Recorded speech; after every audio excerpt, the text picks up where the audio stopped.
Alors, donc en effet, je me suis un petit peu servi aussi de notre offre de formation au départ du projet Shift, c'est-à-dire que nous, on a déjà travaillé sur l'approche par compétences à Brest, et du coup, c'est ce qui m'a aidé à impulser un petit peu le travail.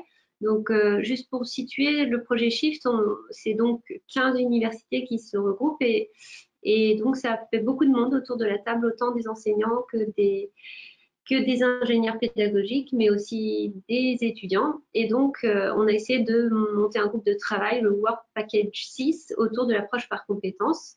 Ce Work Package, dans un premier temps, a travaillé tous ensemble. Et puis après, on s'est répartis pour travailler sur des mentions différentes. Donc, la mention APAS et la mention entraînement sportif.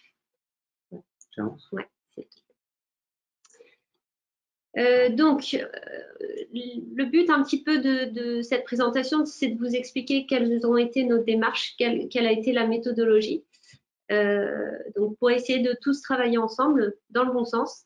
Donc, on a procédé par étapes. Dans un premier temps, on s'est informé, beaucoup informé.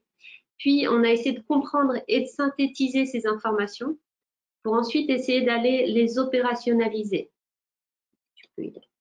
Et du coup, l'information, on s'est d'abord posé la question que disent les officiels, donc c'est-à-dire France Compétences, mais aussi le groupe de la C3D qui a beaucoup travaillé là-dessus. Donc, on est allé chercher les informations sur ces deux sites, donc France Compétences et la C3D. Ce qui a donné ce que vous voyez apparaître, c'est-à-dire des blocs de compétences sur la gauche là, avec d'abord un intitulé de bloc RNCP et des listes de compétences, tout ça dans les fiches RNCP. Et de l'autre côté, à droite de l'écran, vous voyez le travail de la C3D qui a repris une réflexion autour de ces blocs et qui a essayé de préciser tout ce qui avait été prélevé dans les fiches RNCP.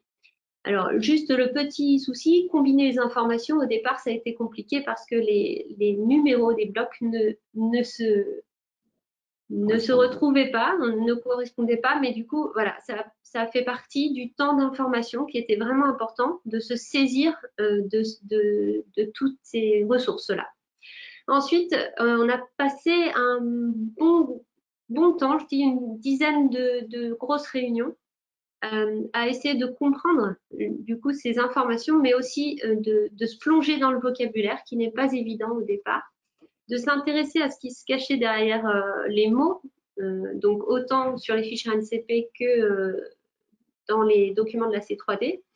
On a essayé de reformuler aussi, donc reformuler entre nous en tant qu'enseignants, avec les étudiants, mais aussi avec les ingénieurs pédagogiques. Tout le monde ne voyait pas la même chose derrière ces mots.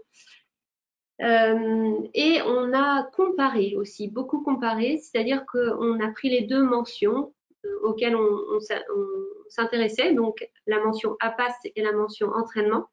On a essayé de trouver ce qui était commun et ce qui différenciait. Et parfois, on a complété les informations.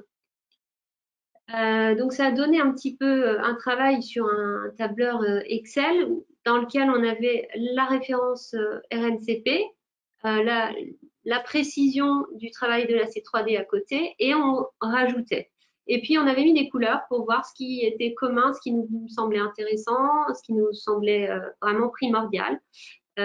Tout ça, donc, ça a été à la fois travaillé en réunion, donc en distanciel évidemment, mais aussi travail à distance. Chacun réfléchissait de son côté et annotait, et puis donc ça a été un travail vraiment collaboratif. Ensuite, on a décidé d'essayer de reformuler à notre sauce pour le projet Shift. Qu'est-ce que ça veut dire si on voulait simplifier? Donc, d'abord, on a essayé de trouver un mot-clé par bloc de compétences, donc qu'on a mis sur la gauche là, en termes de verbe d'action évidemment. Et puis, on a essayé de reformuler avec une phrase type ce qu'on entendait derrière ce bloc.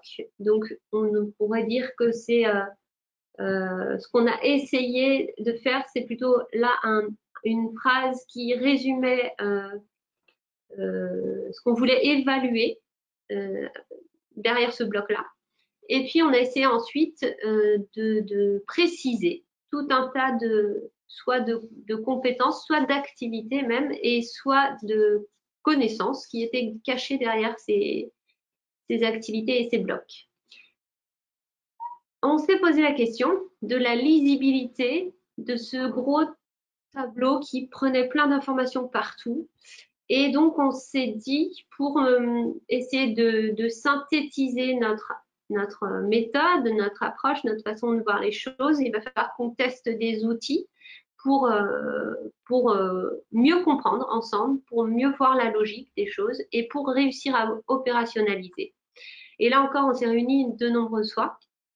Et donc, on est parti de ce tableur Excel à rallonge. Pour faciliter la compréhension, on a cherché un cadre. On s'est documenté, on a lu et on s'est mis d'accord sur l'utilisation du cadre de Marianne Poumet et François Georges, notamment autour du but là. Donc, et donc, dans ce cadre, on avait 5 phases qui sont expliquées sur votre droite là, qu'on va retrouver dans le document que je vais vous présenter derrière. Donc en fait, avant de se plonger dans cette façon de représenter l'approche par compétence et de l'opérationnaliser, on s'est fixé des règles. La première, c'est une formulation précise. Essayer d'avoir toujours la même formulation aux étapes différentes de l'approche. Et ça, c'est quelque chose de compliqué parce que sans arrêt, on est en train de retoucher, de dire ah non, c'est pas comme ça qu'il faut le dire. Là, il faut utiliser un verbe d'action. Là, il faut utiliser une activité. Là, il faut utiliser. Donc, la formulation est vraiment importante. La deuxième règle, c'est qu'on a fixé 3 niveaux d'acquisition de la compétence. Donc, les fichiers RNCP nous donnent des compétences à atteindre à la fin de la licence. Nous, il fallait qu'on se mette d'accord sur plusieurs niveaux d'acquisition pour atteindre cette compétence à la fin de la licence. Donc, on a choisi de rester en 3 niveaux à peu près partout.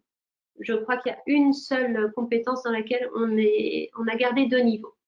Et puis, on s'est dit, après avoir comparé le travail en APAS et en entraînement sportif, que le premier niveau devait être commun à toutes les mentions. Puisqu'on est dans un tronc commun au départ, tout le monde travaille la même chose et que petit à petit on se spécialise, on doit donc avoir un premier niveau qui reste commun à tout le monde. Et enfin, il y a des blocs communs aux différentes mentions, les blocs transversaux notamment, qu'on verra juste après dans le document. Donc voilà ce que ça donne. En essayant d'opérationnaliser, on a donc un document, dans un premier temps, constitué de compétences et de composantes essentielles. Donc, vous retrouvez les petits mots-clés à gauche, analyser, participer à la construction, animer, etc. Et puis, la compétence du bloc, qui est avec une phrase clé au centre là, et puis avec la manière d'y arriver, en mobilisant, etc. sur votre droite. Je peux te couper 2 secondes? Vas-y. Oui, vous avez la possibilité de zoomer hein, sur GoToMeeting sur la droite. Si vous voulez agrandir le fichier, vous avez un zoom. Chacun un zoom. Excuse-moi, Anne. Non, il n'y a pas de souci.